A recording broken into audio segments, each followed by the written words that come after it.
তাহলে সালাদটাই হচ্ছে একটা মোনাজাত। সালাদটা কি মোনাজাত? আপনি হাঁ করে দাঁড়িয়ে থাকেন, কখন হুজুর মোনাজাত দিবে? পাপ করবে না আপনি আর হুজুর মোনাজাত দিয়ে ক্ষমা নেবে, এটা হলো? আমি পাপ করেছি, আমাকে কানতে হবে। ওরা আবার দলিল দেয় যে না কানলে তো দুধ পাওয়া যাবে না। কথা বুঝেননি মনে হয়? তো মা হুজুরের না মা আপনার? কথা বুঝেননি মনে হয়? আপনার ক্ষুধা লেগেছে, আপনার খাওয়া লাগবে, হুজুরকে খাওয়াতে লাগিয়ে দিয়েছেন কেন? আপনি যুক্তি দিচ্ছেন, আমিও দিই, ও বলছে না কানলে তো মা দুধ দিবে না, তো হুজুর কানছে কেন? আপনি কান্দেন। আপনি ক্ষুধার তার, হুজুরকে বলছেন আপনি একটু মেরে দেন, হলো? আমিন আমিন করতেছি, কবুল হোক।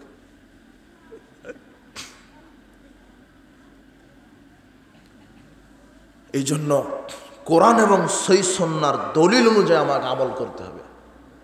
দলিল রাসূল সাল্লাল্লাহু আলাইহি ওয়াসাল্লামের সুন্নাহর বাহিরে গিয়ে যদি আমল করেন, আমল কবুল হবে না। বলছিলাম বিশুদ্ধ তরিকা ঠিক রাখতে হবে।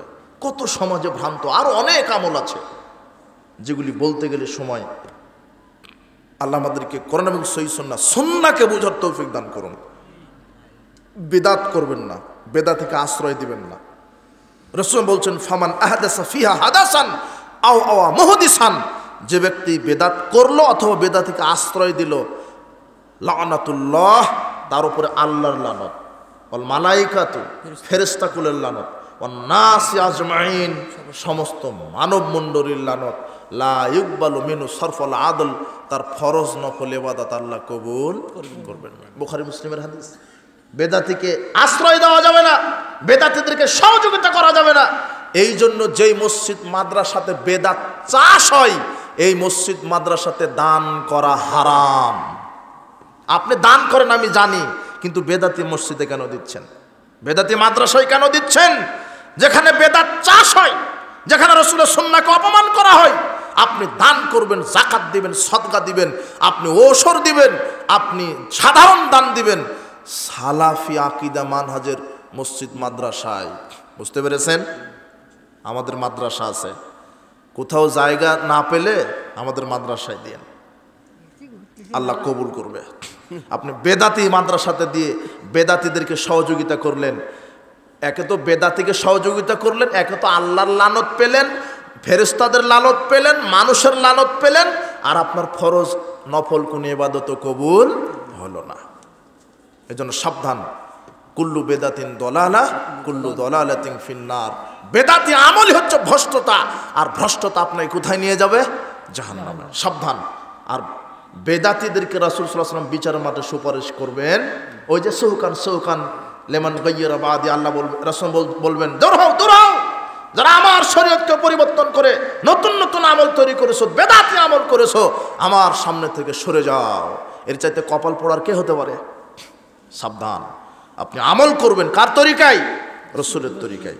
সংক্ষেপে আমি আমল ভঙ্গের 5টা আমল কবুলের শর্ত বলছিলাম। 1 বিশুদ্ধ ঈমান, 2 বিশুদ্ধ তরিকা, 3 বিশুদ্ধ ইখলাস। 3 নাম্বার কি? ইখলাস মানে আপনি যে আমলই করেন একমাত্র আল্লাহকে খুশি করার জন্য। কাকে? আল্লাহকে খুশি করার জন্য। আমি শেষ করে দেব, আপনারা অনেক ধৈর্যের পরিচয় দিয়েছেন, আর এই আলোচনাগুলি শুনতে চায় না মানুষ, বা অনেক বিশৃঙ্খলা চলে আসে। আপনারা অনেক নীরবতা পালন করেছেন, কেন? এটাই হচ্ছে মূল। এই আলোচনা যদি মানুষ বুঝতে পারে তাহলে তার ঈমান আমল টিকে গেল। এই জন্য শয়তান সবসময় খোঁচাতে থাকে, এরকম আলোচনা কেউ করতেও চায় না। মানুষের মন মতো এখন বক্তা বের হয়েছে। তোমার হুজুর যখন বক্তব্য দেয় 10 লক্ষ লোক বসে থাকে, আপনার জনগণ যেই বক্তব্য চায় সেই বক্তব্যই দেয় হুজুর। তো ওই হুজুর যদি জাতির সামনে বলতো যে এইটা বেদাত, এইটা শিরক, 10 লক্ষ কেন 10,000 লোককে সামনে পেত না। কথা বুঝেননি মনে হয়? জাতির সামনে শিরক বেদাতের বিরুদ্ধে কথা বলা একটা জিহাদ। আহলে হাদিস মুখ দিয়ে বলাটাই একটা মুজাহিদের কাজ। এটাই বড় পরিচয়। আমি মুসলিম, এরপর আমি আকীদাতে সালাফি আকীদা, আমার মানহাজ হচ্ছে সালাফদের মানহাজ। আমার পরিচয় একটা মুসলিম, জাতিতে মুসলিম, আকীদাতে আমি সালাফি। ঠিক আছে না? আমাদের সালাফ অর্থাৎ পূর্বপুরুষ সাহাবীরা যেভাবে আকীদা পোষণ করেছে আমাকে ওইভাবে পোষণ করতে হবে। এই জন্য কোরআন সুন্নাহ অনুযায়ী আমল করবেন। 1 নম্বর আমল কবুলের পূর্ব শর্ত বিশুদ্ধ ঈমান, 2 নম্বর বিশুদ্ধ তরিকা, 3 নম্বর বিশুদ্ধ ইখলাস। আমি সালাত আদায় করব কাকে খুশি করার জন্য? আমি দান করব কাকে খুশি করার জন্য? আমি হজ করব কাকে খুশি করার জন্য? কিন্তু নিয়তটা যদি থাকে হুজুর 10,000 টাকা দিলাম একটু বলেন অমুক 10,000 মারহাবা, নিয়ত যদি থাকে যে মানুষ আমাকে বড় দানবীর বলবে, তাহলে এই দান আপনাকে জাহান্নামে নিয়ে যাবে। আমি হজ করে এসেছি, মানুষ জানুক যে আমি হাজী সাহেব, মানুষ আমাকে আলহাজ বলবে। আমি বড় বক্তা হয়েছি, মানুষ আমাকে বলবে বাপরে বক্তা। আমি বড় কারি হয়েছে, মানুষ আমাকে কারি বলবে। যদি মানুষের কাছে মর্যাদা পাওয়ার লোভে মানুষকে দেখানো যদি আমল করি, তাহলে ওই আমলটা আমাকে কোথায় নিয়ে যাবে? জাহান্নাম। আমি যা কিছু করব কাকে খুশি করার জন্য?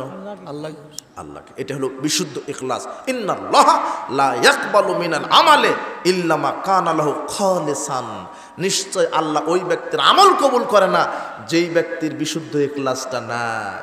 ইখলাসটা ঠিক রাখতে হবে, কথা বুঝেছেন? নিয়তটা ঠিক রাখতে হবে। 4 নম্বর আমল কবুলের পূর্ব শর্ত পবিত্র রুজি ভক্ষণ করা। কি রুজি? পবিত্র, হালাল নয়, পবিত্র। আল্লাহ শুধু হালাল খেতে বলেননি কোরআন, আল্লাহ বলছেন ইয়া আইয়ুহার রাসূল কুলু মিনাত তাইয়্যিবাত ওয়া আমালু সলিহা। আল্লাহ বলছেন আমল করার পূর্বে পবিত্রটা খাও। কোনটা? পবিত্র। হালাল হলে হবে না। যেখানে আল্লাহ হালাল শব্দটা লাগিয়েছেন সেখানে আল্লাহ পবিত্র শব্দটা লাগিয়ে দিয়েছেন। কেন? একটা জিনিস শুধু হালাল হলে হবে না, ওটা কি হতে হবে? পবিত্র হতে হবে। হালালান তাইয়্যিবা, কুলু মিম্মা ফিল আরদি হালালান তাইয়্যিবা। হে মানব মণ্ডলী, পবিত্র হালাল পবিত্র বস্তু খাও, তারপরে ইবাদত করো। আগে ইবাদত নয়, ইবাদতের পূর্বে আগে কি? পবিত্র রুজি খাওয়া। এখন হালাল হলেই পবিত্র হবে না, কিন্তু পবিত্র যেটা সেটাই হালাল। একটা কথা শুনে রাখেন, পৃথিবীতে যত পবিত্র খাবার সেটাই হালাল, কিন্তু হালাল হলে সেটা কি না? পবিত্র না। কেমন? এই মাছ যে আমরা খাই, এটা হারাম না হালাল? গাভীর দুধ হারাম না হালাল? হালাল। গরুর গোশত হালাল না হারাম? হালাল। মাছ হালাল, গাভীর দুধ হালাল। বাজারে গেছেন দুধ কিনতে, দুধ হালাল, কিন্তু যেই টাকা দিয়ে দুধটা কিনছেন ওই টাকা যদি সুদ অথবা ঘুষের হয়, তাহলে দুধ আপনার জন্য খাওয়া হারাম। কথা বুঝেন নিব না? আপনি বুঝবেন কি করে? দুধ হালাল, কিন্তু পকেটের টাকা হলো দুর্নীতি করা, ঘুষের, চুরি করা টাকা, জনগণের চুরি করা টাকা। দুধ হালাল, খাঁটি দুধ, দেশি গো গাভীর দুধ, কোনো ভেজাল নেই, টাটকা পদ্মার ইলিশ। আপনার এই বনানে মোড়ে উঠেছে টাটকা পদ্মার ইলিশ, বগুড়া শাহজাহানপুরে উঠেছে টাটকা পদ্মার ইলিশ, টাটকা ইলিশ। ইলিশ হালাল, কিন্তু পকেটের টাকা যদি ঘুষের হয় তাহলে ইলিশ হলো অপবিত্র, আপনার জন্য খাওয়া হারাম। এই ঘুষের টাকা দিয়ে ইলিশ খেয়ে দোয়া করলে ওই দোয়া আল্লাহ কবুল করবেন না। কথা বুঝেননি মনে হয়? ঘুষের টাকা দিয়ে, সুদের টাকা দিয়ে যদি গরুর গোশ কিনেন তাহলে ওই ইবাদতের নেকি আল্লাহ কবুল করবেন না। হালাল যতই হোক অপবিত্র হলো। বলেন তো অপবিত্র কেন হলো? টাকাটা কিসের? ঘুষের অথবা সুদের। এই জন্য ইবাদত করার পূর্বে হালাল পবিত্রটা খেতে হবে, ইনকাম হতে হবে হালাল। সুদ হারাম, প্রায় সমাজে সুদখোর, ঘুষখোর, হারামখোর প্রায় সুদের সাথে জড়িত, ব্যাংকের লোনের সাথে জড়িত। ব্যাংকের লোন নিয়ে গাড়ি করছে, বাড়ি করছে, মুদির দোকান দেয়, মোটর সাইকেলের শোরুম দেয়, জুতার শোরুম দিচ্ছে, আপনার অটোটা কিনছে, আরে পানের দোকানও দেয় এখন ব্যাংক থেকে লোনের টাকা দেয়। কি ব্যাংকের লোন কি জাকাতের টাকা দেয় নাকি? বগুড়া মনে হয় জাকাতের টাকা দেয়, তাই না? কিসের টাকা? সুদ। হারাম। ঘুষ খান হারাম। সব জায়গাতে সুর বসে আছে এক একটা। আপনি বিদ্যুৎ অফিসে যান, ইনকাম ট্যাক্স অফিসে যান, পাসপোর্ট অফিসে যান, ভিসা অফিসে যান, সেক্রেটারিয়েটে যান, সচিবালয়ে যান, একেবারে গন্ডারের চামড়ার মতো মোটা মোটা চামড়া শরীরে পরে এরা ঘুষ খায়, এরা সুদ খায়, এরা হারাম। এরাই বড় দুর্নীতিবাজ। জনগণের সার্ভিস দেওয়ার নামে, সেবার নামে এরা জনগণের কাছ থেকে ঘুষ খায়। এরা হলো বড় হলো সুর এবং ডাকাত, এই হারামখোর। এরা সালাতও আদায় করে। ঘুষ দেওয়া দেরি হলে বলে তাড়াতাড়ি দেন, জামাতের সময় হয়ে যাচ্ছে।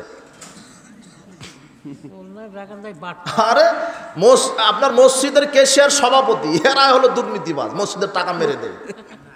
মাদ্রাসার যে প্রিন্সিপাল, এ হলো আর এক বাটপার।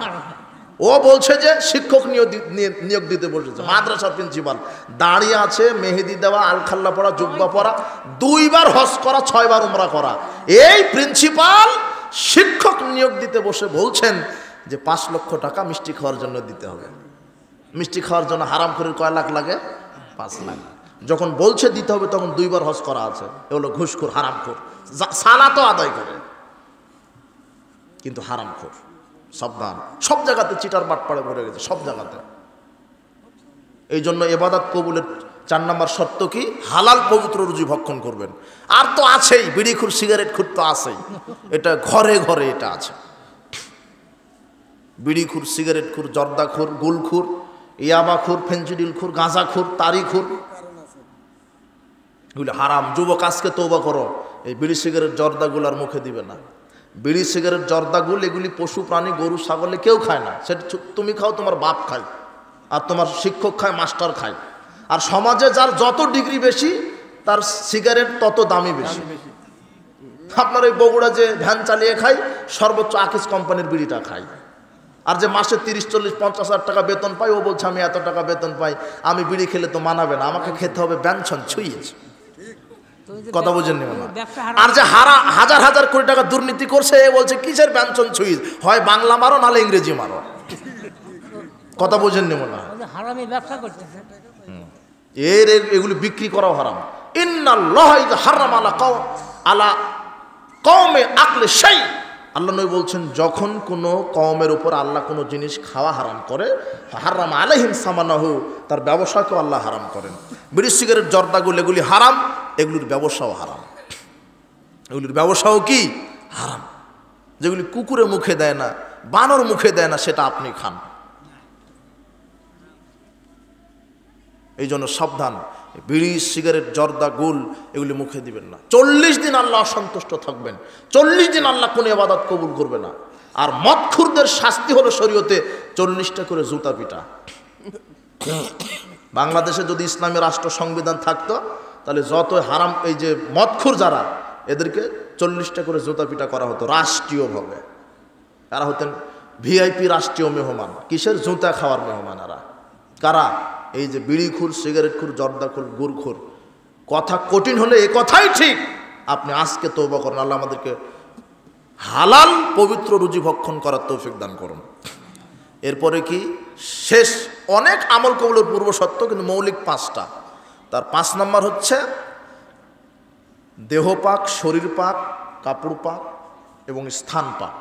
আপনি সালাতে দাঁড়িয়েছেন কিন্তু ফরজ গোসল হয়েছিল, করেননি, তাহলে সালাত কবুল হবে? আপনার পোশাকে পেশাব পায়খানা লেগে আছে, তাহলে হবে? তাহলে পোশাক পবিত্র হতে হবে, দেহটা পবিত্র হতে হবে, এবং যে জায়গায় সালাত আদায় করবেন সেটা ছবি, মূর্তি, কবর, মাজার, খানকা মুক্ত হতে হবে।